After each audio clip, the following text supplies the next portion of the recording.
Fakta sejarah rendang yang jarang diketahui. Kita kenal rendang, makanan juara. Tapi tahukah kamu, sejarahnya luar biasa.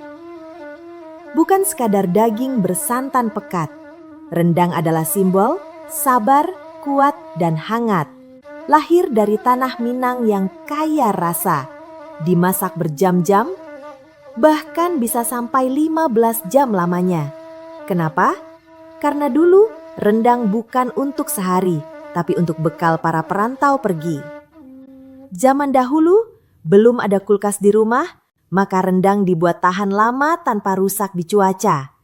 Bisa awet berminggu-minggu, tetap enak, cocok dibawa jauh dari Padang sampai Merak.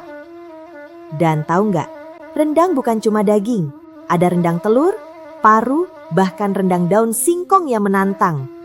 Jadi saat kamu makan rendang hari ini, ingat kamu juga menikmati warisan nenek moyang yang abadi.